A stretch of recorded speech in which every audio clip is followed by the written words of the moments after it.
Hi hello welcome back to Sai Chaman YouTube channel. ಬೆಳಗ್ಗೆ ಎದ್ದು ಕೂಡಲೇ ಅಡುಗೆ ಮನೆ ಸ್ವಲ್ಪ ಕ್ಲೀನ್ ಮಾಡ್ಕೊಂಡು ಚಿತ್ರಾನ್ನ ಮತ್ತು ಫ್ಯಾನ್ ಮಾಡಿಬಿಟ್ಟಿದ್ದೆ. ಚಿತ್ರಾನ್ನ ಸಿಂಪಲ್ ಆಗಿ ಅಂದ್ಕೊಂಡಿದ್ದೆ. ತಿಂಡಿ ದೇವಸ್ಥಾನಕ್ಕೆ ಹೋಗ್ಬಿಟ್ಟಿತ್ತು. ಯಾವ ದೇವಸ್ಥಾನ ಎಂತ ಎಲ್ಲಿಗೆ ಹೋಗ್ತಾ ಇಲ್ಲದು ಈ ಬ್ಲಾಗ್ ಅಂತ ಹೇಳುತ್ತೆ. ಸುಮಾರು ದಿವಸ ಆದಮೇಲೆ ಬ್ಲಾಗ್ ಮಾಡ್ತಿದ್ದೆ, ಅದೊಂದು ತುಂಬ ಖುಷಿ ಆಗ್ತಿತ್ತು. ಸರಿ ಚಿತ್ರಾನ್ನ ಮಾಡಿ ಆಮೇಲೆ ಸಿಕ್ತೆ.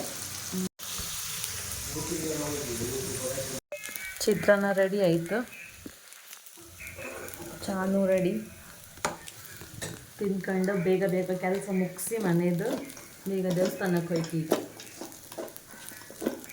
ಬೇಗ ತಿಂಡಿ ತಿಂದು ಸ್ನಾನ ಮಾಡಿ ದೇವ್ರಿಗೆ ಪೂಜೆ ಮಾಡುವಂದಲ್ಲಿ ರೆಡಿ ಆದೆ.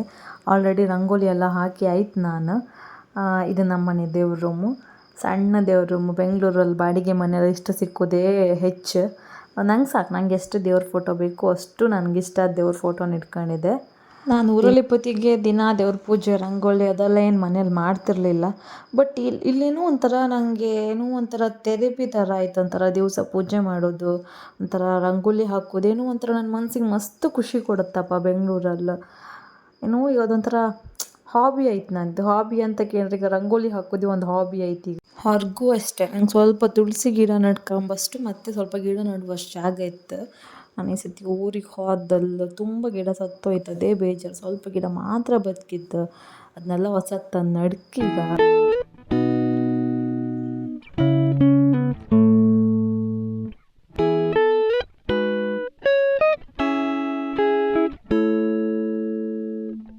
ಈಗ ದೇವಸ್ಥಾನಕ್ಕೆ ಹೊರಡ್ತಿತ್ತು. ಅಪ್ಪು ಎಲ್ಲಿ ಕರ್ಕೋತಿದ್ರಿ ನನ್ನನ್ನು? ಅದು ಹೊನ್ನವ ಮಂತ್ರಾಲಯ.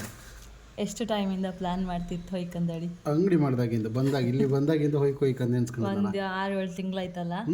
ಬಟ್ ಅಷ್ಟೊತ್ತಿಗೂ ಆಯಿಲ್ಲ. ಎಂಗೇಜ್ಮೆಂಟ್ ಟೈಮಂಗೂ ಹೊಯ್ಕ ಅನ್ಕೊಂಡಿತ್ತು. ಅಷ್ಟೊತ್ತಿಗಂದರೆ ಫುಲ್ಲು ಗಡಿಬಿಡಿ ಇತ್ತು ನಮ್ಗೆ. ಎಂಗೇಜ್ಮೆಂಟ್ಸ್ ಊರಿಗೆ ಹಬ್ಬಕ್ಕೂ ಗಡಿಬಿಡಿ. ಆಮೇಲೆ ಮದುವೆ ಟೈಮಲ್ಲಿ ಹೊಯ್ಕ ಅನ್ಕಂತು ಆ ಟೈಮಲ್ಲಿ ಸಡನ್ನಾಗಿ ಊರಿಗೆ ಹೋಯ್ತು ನಾವಲ್ಲ. ಮತ್ತು ಬಪ್ಪುಗೆ ಇಲ್ಲ ಬೆಂಗಳೂರಿಗೆ. ಈಗ ಮದುವೆ ಆದ್ಮೇಲೆ ಬಂದಿತ್ತು. ಆಯಿತು, ಆಲ್ಮೋಸ್ಟ್ ತಿರುಗೋದೆಲ್ಲ ಆಯ್ತು. ಇನ್ನೇನು ಶಾಪ್ ಓಪನ್ ಮಾಡ್ಕಷ್ಟರೊಳಗೆ ಅಂಗಡಿ ವರ್ಕ್ ದೇವಸ್ಥಾನಕ್ಕೆ ಹೋಯ್ಬರ್ಕ್, ಅಂಗಡಿಗಲ್ಲ ದೇವಸ್ಥಾನಕ್ಕೆ ಅಷ್ಟೇ. ದೇವ್ರಿಗೆ ನಾವಿಬ್ರು ಗಂಡ ಹೆಂಡತಿ ಅಯ್ಯೋ ಬರ್ಕಿತ್ತೇನೋ, ಗಂಡ ಹೆಂಡತಿ ಅಯ್ಯೋ ಆತಿತ್ತು. ಹಪ್ಪಲ್ಲ ಬಾಯ್. ನನ್ನ ಗಂಡ ಕಾಣಿ. ಇದೊಂದು ಡ್ರೆಸ್ ಯಾರು ಗಿಫ್ಟ್ ಕೊಟ್ಟದ್ದು ನನ್ನ ಗಂಡಂಗೆ? ಇದೇ ಒಂದಂಗಿ 20 ಅಂಗಿ ಇದ್ರು ಇದೇ ಒಂದಂಗಿ, ಆ ಝೂಡಿಯೋದು ಒಂದು ಪ್ಯಾಂಟ್, ಮತ್ತೆ ಇನ್ನೊಂದು ಝೂಡಿಯೋದಿರೋ ಟೀ ಶರ್ಟ್, ಅದೇ ಅಲ್ಲ.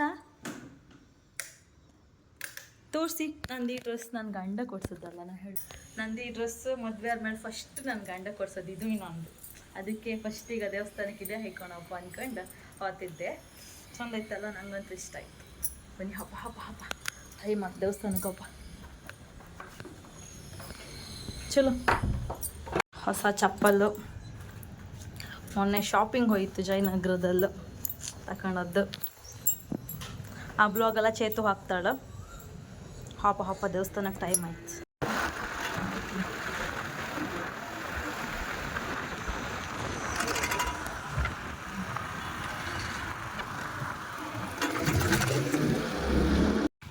ದೇವಸ್ಥಾನಕ್ಕೆ ರೀಚ್ ಆಯ್ತು. ಈಗ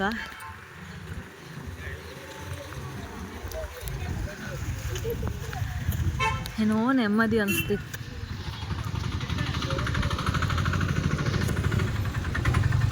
ಹೊಸ್ತಾಗಿ ಮಾಡ್ತಿದ್ರಪ್ಪ ದೇವಸ್ಥಾನ. ನಾವು ಫಸ್ಟ್ ಬರ್ತಿದ್ದದ್ದು. ಅಂಗಡಿ, ರಾಯರ್ ಫೋಟೋ, ಹೂವು ಎಲ್ಲ ಇತ್ತು.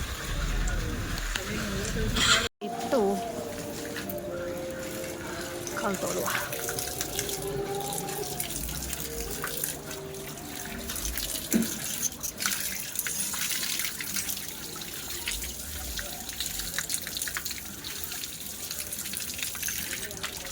ಹೆಂಗೆ ಅನಿಸ್ತಿತ್ತು ಬಂದದ್ದು? ನಾವು ಊರಂಗಿದ್ರೆ ಪ್ರತಿ ಗುರುವಾರ ದೇವಸ್ಥಾನಕ್ಕೆ ಹೋಗ್ತಿತ್ತು, ಮಠಕ್ಕೆ ತೆಕ್ಕಟ್ಟೆ ಎಲ್ಲ. ಇಲ್ಲಿ ಬಂದ್ರ ಮೇಲೆ ಹಬ್ಬಕ್ಕೆ ಆತಿಲ್ಲ, ಫ್ರೀ ಇಪ್ಪುದಿಲ್ಲ, ಬಂದು ಪೂಜೆ ಮಾಡ್ತೆ ಗುರುವಾರ. ಬಟ್ ದೇವಸ್ಥಾನಕ್ಕೆ ಹೋಗ್ಬೇಕಾತಿಲ್ಲ. ಊರಂಗಿದ್ರೆ ಹಂಗಲ್ಲ, ಪ್ರತಿ ಗುರುವಾರ ಹೋದೆ. ನಾವು ಫಸ್ಟ್ ಬಂದಿದ್ದರಿಂದ ಎಂಥ ಸೇವೆ ಮಾಡೋದು ಅಂದರೆ ನಮಗೂ ಅಷ್ಟು ಐಡಿಯಾ ಇರಲಿಲ್ಲ. ನಾವೆಲ್ಲಿ ರಾಯರ ಮಠಕ್ಕೆ ಅವರು ತುಪ್ಪದ ದೀಪನೇ ಹಚ್ಚುತ್ತಿತ್ತು. ಇಲ್ಲೂ ತುಪ್ಪದ ದೀಪನೇ ಹಚ್ಚು ಅಂದಲ್ಲಿ ಕೌಂಟ್ರಲ್ಲಿ ಚೀಟಿ ಮಾಡಿ ತುಪ್ಪದ ದೀಪ ಕೊಡ್ತಾರಲ್ಲಿ ಹಿಂದೆನೇ ಅಲ್ಲಿ ಹೋಗಿ ತುಪ್ಪದ ದೀಪ ತಗೊಂಡು ತುಪ್ಪ ದೀಪ ಹಚ್ಚೋಕೊಂದು ಪ್ಲೇಸ್ ಇತ್ತಲ್ಲ ಅಲ್ಲಿ ಹೋಯ್ತು. ಅಲ್ಲಿ ಸ್ವಲ್ಪ ದೀಪ ಕಿರಣ ಹಚ್ಚರು, ಸ್ವಲ್ಪ ದೀಪ ನಾನು ಹಚ್ಚಿದೆ. ಆಮೇಲೆ ಇಬ್ಬರು ಒಟ್ಟಿಗೆ ಸೇರಿನೇ ಆರತಿ ಮಾಡ್ತು. ನಮ್ಮ ಕೈಯಾರನೇ ದೇವ್ರಿಗೆ ಆರತಿ ಮಾಡ್ಲಿಕ್ಕೆ ಅದು ನಂಗೆ ಮಸ್ತ್ ಖುಷಿ ಆಯಿತು.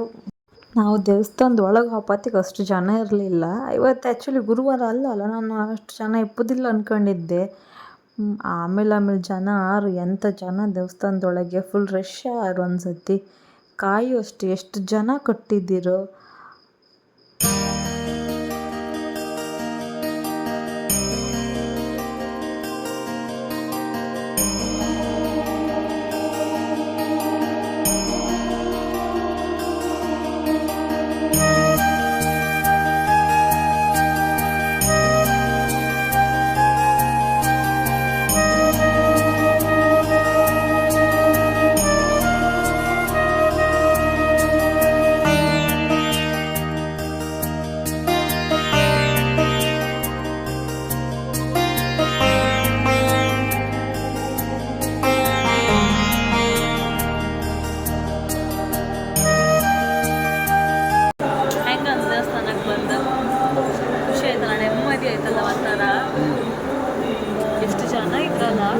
ಎಷ್ಟು ಜನ ಕಾಯ್ಕಟ್ಟಿ ಆ ಲೆಕ್ಕ ದೇವ್ರ ಮಹಿಮೆ ಯಾವ ಲೆಕ್ಕ ಇರ್ಬೋದು ಹೇಳು.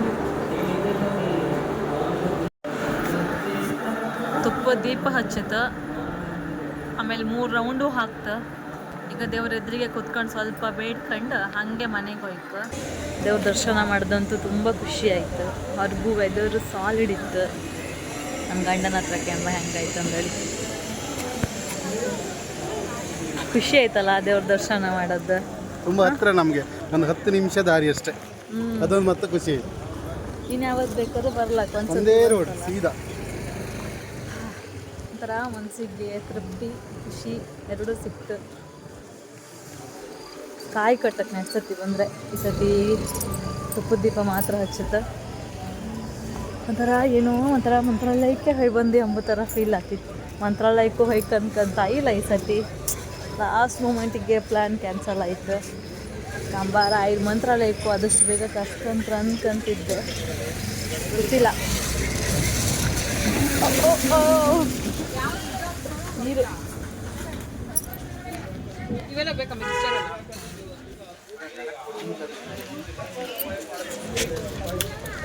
ನನ್ನ ಗಂಡ ಮುಂಡಕ್ಕಿ ಅಂಗಡಿ ಎದುರು ನಿಂತ್ಕೊಂಡು ಎಂತ ಬೇಕು ಎಂತ ಬೇಕಾರಿ? ನನ್ನ ಗಂಡಂಗೆ ಆ ಥರ ಮಿಕ್ಸರ್ ಆ ಥರ ಎಲ್ಲ ಇಷ್ಟ. ನನಗೇನು ಆ ಥರ ತಿಂಡಿ ಇಷ್ಟ ಅಲ್ಲ. ಅಲ್ಲೊಂಚು ಹಬ್ಬ ಎಂಥರು ಎಂಥರು ಬೇಕಾದ್ರೆ ಪರ್ಚೇಸ್ ಮಾಡೋ ದೇವರು ಆ ಥರ ದೃಷ್ಟಿ ಗಣಪತಿ ಎಲ್ಲ ಇತ್ತಲ್ಲ, ಹಾಂ ಅಂಗಡಿ ಹಾಕೋಕ್ಕೆ.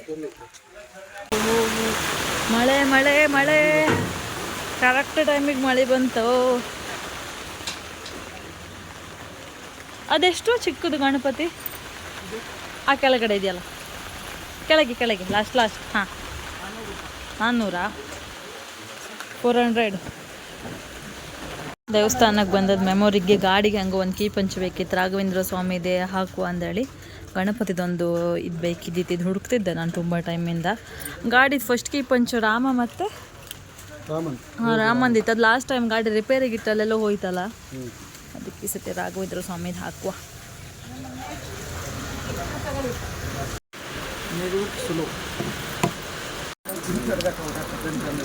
ರಾಯರ ಕೀ ಪಂಚ್ ಗಾಡಿಗೆ ಹಾಕ್ತಿದ್ರಿ. ಈಗ ಗಾಡಿಗೆಲ್ಲ ಕೀಗೆ ಹಾಕ್ತಿದ್ರಿ, ಗಾಡಿಗಂತೆ ನಾನು ತಕೊಂಡು. ನಿನ್ನ ಗಾಡಿ ಇನ್ನು ಹಾಳಾಗ್ತಿಲ್ಲ, ರಿಪೇರಿ ಮಾಡಿ ಸಾಕಾಯ್ತಲ್ಲ. ಸೆಕೆಂಡ್ ಹ್ಯಾಂಡ್ ಗಾಡಿ ತಗೊಂಬ್ರಿಗೆ ಎಂಥದಾದ್ರು ಕಿವಿ ಮಾತಾಡ್ತೀರಿಯಾ? ಕರೆಕ್ಟ್ ಇಂಜಿನ್ ಎಲ್ಲ ಚೆಕ್ ಮಾಡಿ ತಗೊಂಡು ನಂಬ್ಕೊಂಡು ಹೋಗ್ತಾ ಇದೆ. ಅದಾದ್ಮೇಲೆ ಮತ್ತೊಂದು ಅವ್ರ ಮೇಲೆ ನಂಬಿಕೆ ಇಟ್ಟು ತಗೊಂಡದ್ದು ತಗೊಬಂದು ಇಲ್ಲ ಇಂಜಿನ್ ಕೆಲಸಕ್ಕೆ ಬಂತು, ಮತ್ತೆ ಹಾಳಾಯಿತು, ಮತ್ತೆ ರೀಬೋರ, ಮತ್ತೀಗ ನಿನ್ನೆ ಮತ್ತೆ 10,600 ರೂಪಾಯಿ ಮತ್ತೆ ನಿನ್ನೆ ಖರ್ಚು. ಒಟ್ಟು ಟೋಟಲ್ ಗಾಡಿ ತಗೊಂಡ್ರ ಮೇಲೆ ಎಷ್ಟು ಖರ್ಚು ಮಾಡ್ರಿ ಗಾಡಿಗೆ? ಗಾಡಿ ತಗೊಂಡಾದ್ಮೇಲೆ ಫಸ್ಟ್ ಒಂದು 6,000, ಫಸ್ಟ್ ಒಂದು 6,000, ಆಮೇಲೆ ಒಂದು 3,000, ಆಮೇಲೆ 3,000, ಆಮೇಲೆ 600, 700, 800 ಲೆಕ್ಕ ಇಲ್ಲ. ಲೆಕ್ಕ ಇಲ್ಲ ಅದು. ಈಗ 10,600 ಮತ್ತೆ ಸೆಕೆಂಡ್ ಗಾಡಿ ತಗೊಂಡ್ರೆ ಕರೆಕ್ಟ್ ಕಂಡು ತಗೊಂಡು ಅಷ್ಟು. ನಮ್ಮ ಥರ ಮೋಸ ಹೋಯ್ಬೇಡಿ. ನಾವು ಇಲ್ಲಿ ಬಂದು ಗಾಡಿ ತಗೊಂಡ್ರೆ ಇಲ್ಲಿ ಕಮ್ಮಿ ಸಿಕ್ತಿತ್ತು, ಇಲ್ಲಿ ಬಂದು ಗಾಡಿ ತಗೊಂಡ್ರೆ ನಮಗೇನೋ ಮೋಸ ಆಗ್ತಂದೇಳಿ ನಾವು ಕುಂದಾಪುರದಲ್ಲ ತಕ್ಕಂತ ಗುತ್ತಿಪ್ಪರ ಅಂಗಡಿನೇ, ಅದು ನಾವು ಮೋಸ ಮಾಡ್ತಾರೆ ಅನ್ಕೊಂಡಿರಲ್ಲ. ಎಂತ ಮಾಡೋಕ್ಕಿಲ್ಲ, ನಮ್ಮ ಹಣಿ ಬರ ಅಲ್ಲ, ಅವ್ರು ನಾವು ಮೋಸ ಮಾಡೋದಷ್ಟೇ ಅಲ್ಲಪ್ಪು.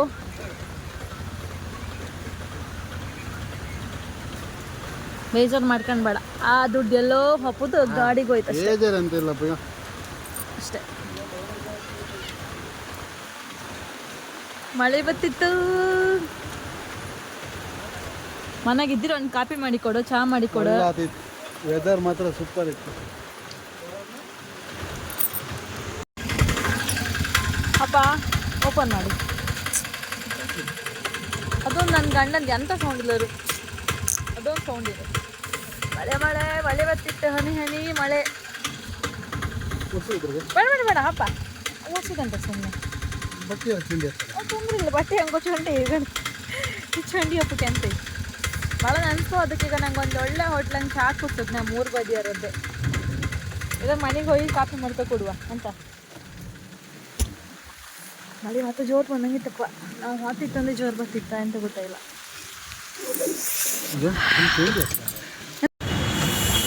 ಫುಲ್ ಮಳೆ ಇಲ್ವತ್ತೆ. ಸರಿ ಸರಿಗಪ್ಪ, ಆಚೆಗೆ ಗೊಪ್ಪೆಗಪ್ಪ, ಎಲ್ಲರೂ ಓಕೆ. ಸರಿ ಸಿಗಪ್ಪ. ಉಡುಪಿ ವೈಭವಕ್ಕೆ ಬಂತು, ಚಹಾ ಕುಡ್ದೆ ಅಂತದಾರು ತಿನ್ಕೀಗ ಫಸ್ಟ್.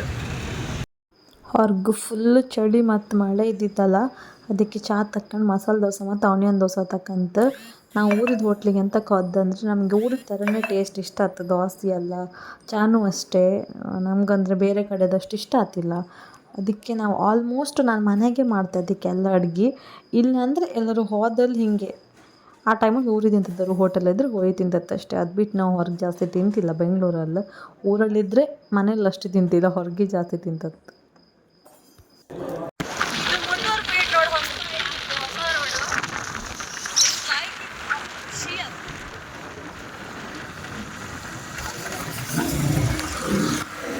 ಚಳಿ ಮಳೆ ಒಳ್ಳೆ ಒಂದು ರೈಡ್, ದೇವಸ್ಥಾನಕ್ಕೆ ಆದಂಗೂ ಆಯಿತು, ಒಂದು ರೈಡ್ ಆದಂಗೂ ಆಯಿತು. ದೇವರನ್ನ ಕರ್ಕೊಂಡಂತೂ ಸಾಕಷ್ಟು ಖುಷಿ ಆಯಿತು. ಹಾಗೆ ನಮ್ಮದು ಉಡುಪಿ ಹೋಟ್ಲು ಅಥವಾ ಯಾವುದೋ ಊರು ಬದಿ ನಮ್ದು ಬೇಕಾದ್ರೆ ಚಹಾ ಕುಡುವ ಅಂದ್ಕೊಂಡಿತ್ತು. ಅಲ್ಲಿ ಒಂಬತ್ತಿಗೆ ಉಡುಪಿದು ಹೋಟೆಲ್ ಸಿಕ್ತು, ಅಲ್ಲೇ ಒಂದು ಚಹಾ ಕುಡ್ಕೊಂಡು ಮನೆಗೆ ಬಂದಿತ್ತು. ಈಗ ದೇವಸ್ಥಾನಕ್ಕೆ ಹೋಗಿ ಬಂದೆ, ದರ್ಶನ ಎಲ್ಲ ಮಾಡಿ ಖುಷಿ ಆಯಿತು. ಮಳೆ ಬಂತು, ಅದೊಂಥರ ಒಳ್ಳೆಯದಿತ್ತು ವೆದರ್. ಈ ವಿಡಿಯೋ ಇಲ್ಲಿಗೆ ಎಂಡ್ ಮಾಡ್ತಿದ್ದೆ. ಮತ್ತೊಂದು ವಿಡಿಯೋದಲ್ಲಿ ಸಿಗ್ತೆ. ಅಲ್ಲಿ ತನಕ ಬಾಯ್ ಬಾಯ್. ಲೈಕ್ ಮಾಡಿ, ಶೇರ್ ಮಾಡಿ, ಸಬ್ಸ್ಕ್ರೈಬ್ ಮಾಡಿ. ಮತ್ತೊಂದು ಒಳ್ಳೆ ವಿಡಿಯೋ ಜೊತೆ ಆದಷ್ಟು ಬೇಗ ಸಿಗ್ತೆ.